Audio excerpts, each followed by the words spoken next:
కానీ మీరు నమ్మారు నన్ను. కిరణ్ తప్పు చేసినా లేదా మళ్ళీ మాట్లాడదాం. కిరణ్ తప్పు ఆరోపణలు మాత్రం వచ్చాయి, అవి వాస్తవాల కాదా మళ్ళీ మాట్లాడదాం.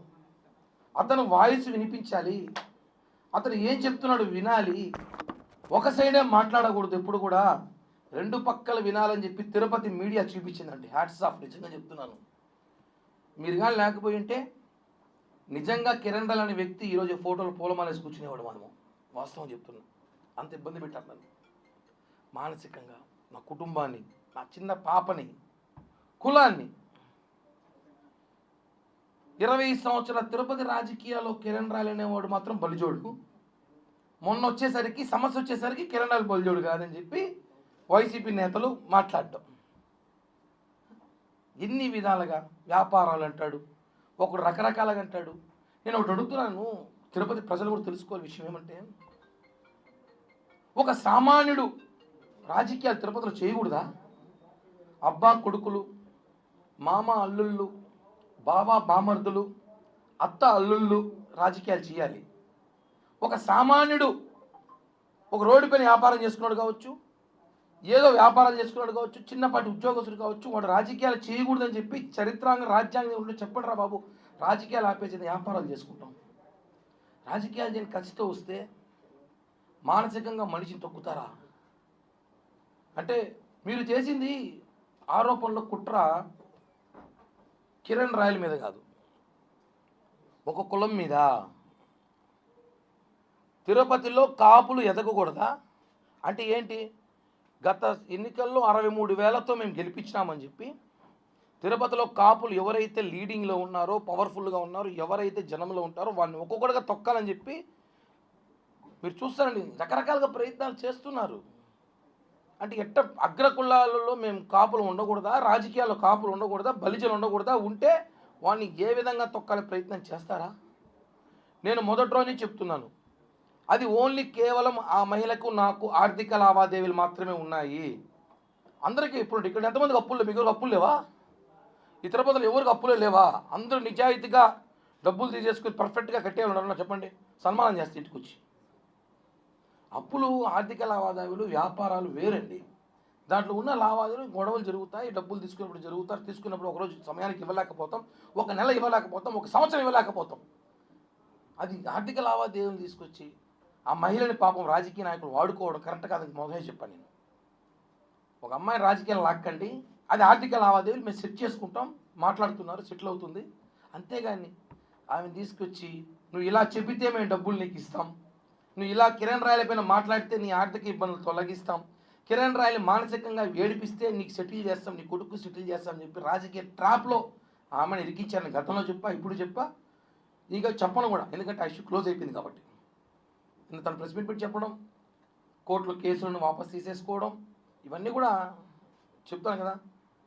అందరూ ఉంటారు, ఇద్దరు చాలామంది రాత్రి నుంచి కడిగిన ముత్యం లాగా వచ్చావు, కడగని ముత్యం లాగా. నేనైతే ముత్యమే, కడిగారు లేదో నాకు తెలీదు, నేనైతే ముత్యమే. ఒక మనిషిని నాశనం చేయడానికి సోషల్ మీడియా కూడా పనికొస్తుందని చెప్పి నాకు మొన్నే తెలిసింది. ఎంత దారుణమైన ట్రోలింగ్ చేశారంటే నన్ను, నా కుటుంబాన్ని, నాతో పాటు ఉన్న వాళ్ళని. నేను ఒకటే అంటున్నాను ఈరోజు ఈ ప్రెస్ మీట్ ద్వారా, బాధేసి చెప్తున్నా, మనసులో బాధతో చెప్తున్నా. 26 రోజులు నేను చాలా నేర్చుకున్నా.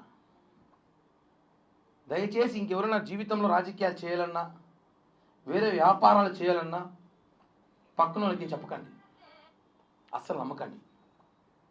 అందుకే నా పక్కన ఎవరు పెట్టుకోవాలి, ఈరోజు ఒక్కడే వచ్చా. నమ్మకండి, చెప్పకండి, తప్పు. ఎందుకంటే 26 రోజులు నేను చాలా తెలుసుకున్నా. మనిషి ఇబ్బందుల్లో, బాధల్లో ఉన్నప్పుడు ఇద్దరే నిలిచారు నాకు చెప్పాను. ఒకటి పవన్ కళ్యాణ్ గారి ధైర్యం, 2 మీడియా, ఇంకా మహా అయితే కొంతమంది వేరే దేశాలలో ఉన్న జన సైనికులు రోజు ఫోన్లు చేసి అన్నా మేము ఉన్నాం భయపడకనే అనేసి. అంటున్నా ఏ కాదని చెప్పట్లే, ఇక్కడున్న కొంతమంది జనసేన నాకు అందరూ ఉన్నారు. అంటే ఒకరు వచ్చి చెప్పేస్తే దాన్ని నమ్మడం అంత ఈజీ కాదు, దాని వాస్తవాలు తెలుసుకోవాలి. ఒక అడ్వకేట్ ఎవరో ఉన్నాడు మొన్న ఆయన ఈ ఇష్యూలో, అతను ఒక ఆయన అడ్వకేట్ లాంటి వాడు, అడ్వకేట్ అది కాదు, అతని పేరు కూడా నేను చెప్పను, ఉప్పల్ బాలంటాం మేమందరం. అతను ఇప్పుడు ఒక సమస్య వచ్చిందండి మనకి, ఆ సమస్య అడ్వకేట్కి చెప్పుకుంటాం, సార్ నాకు ఇలా మోసం జరిగింది, ఇలా నాకు అన్యాయం జరిగింది, నాకు డబ్బులు రావాలంటే తను ఏం చేయాలి, కోర్టులో పిటిషన్ వేయాలి, కోర్టులో వాదించాలి, సాక్షి టీవీ సాక్షి పేపర్లో కాదు. తను ఏం చేశాడు, కిరణ్ రాయల పైన ఆరోపణలు ఉన్నప్పుడు నువ్వు ఆరోపణలు కోర్టులో చూపించు, అంతేగాని డిబేట్లు పెట్టి నీ పబ్లిసిటీ పిచ్చి కోసం నన్ను వాడుకోవడం కరెక్ట్ కాదు, నీ మీద కేసేస్తా, తిప్పిస్తా తిరుపతికి, ఛార్జీలు కూడా నేనే పెడతాను నీకు, అప్ అండ్ డౌన్ ఛార్జీలు కూడా తిప్పిస్తా, సాక్షి మీద కూడా కేసు వేస్తున్నా, చెప్పాను, ఆల్రెడీ చేశాను. ఒకటండి, ఒకరు వచ్చి మాట్లాడేస్తే మహిళ మాట్లాడేసింది అంతే, నమ్మేస్తారు జనం అంతే. వాస్తవం, ఆయన ఎందుకు మాట్లాడింది, ఎవరు మాట్లాడిచ్చారో తెలుసుకోలేకపోయారు జనం, అదే బాధ. ఆ మాటల్లో మాట్లాడే మాటలు నన్ను నిజంగా చెప్తున్నా, మొండి నా కొడుకే ఉంటాను కానీ నిలబడ్డా, ఇంకోడైతే నా ప్లేస్ చచ్చిపోయింటాడు, కుటుంబం మొత్తం ఆత్మహత్య చచ్చిపోయి ఉంటుంది ఈరోజు.